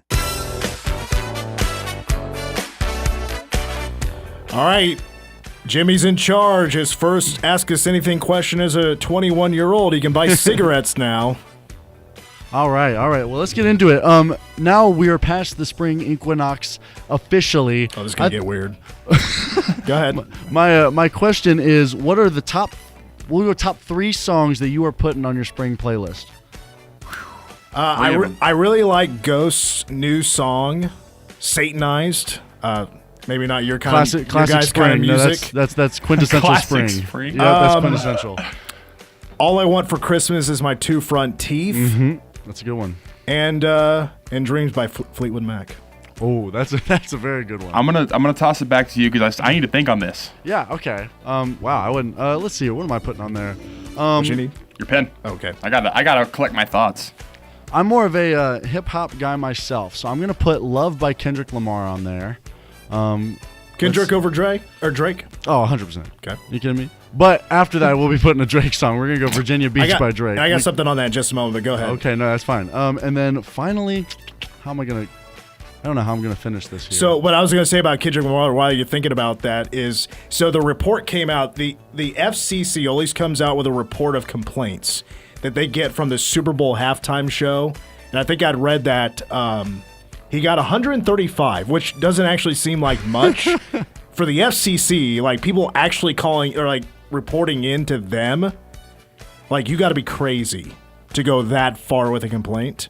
Yeah. So to have 135 or whatever it was, that's pretty high. Now, nothing will touch the Janet Jackson thing. Because that had over 500,000 complaints. Sense. I mean, there's a boo. You know? Yeah. There's a boo. Yeah, that's fair. All right, I got my 3. I'm ahead. going to go Sweater Weather by The Neighborhood. Mm-hmm. Very good. One Shining Moment. I mean, come on. Oh, sure. That's got to be on there. And then I'll give a shout out to my wife. Anything Dan and Shay. Just pick. I'll have her pick one. Dan and Shay. Nice. It's like a fake country group. It's like country pop. We've talked about we that. Have. We have. We've talked about that. I still haven't checked them out. I got a plane ride out to Seattle and then Spokane tomorrow. Maybe there you go. Put them Some on Dan and Shay on the playlist. Spring to Spokane playlist. All right, we got to wrap it up from there. We're off tomorrow. Opening day for the Royals. Enjoy that. And I'll be live from Spokane from 4 to 5:30 on Friday. For Jimmy, Cole, I'm Mitch. Go Cats.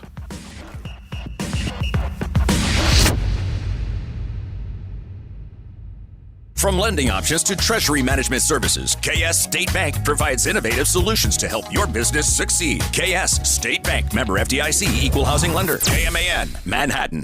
Want to stay current on local events? Check out our social media feeds at newsradiokman.com. News Radio KMAN, Manhattan.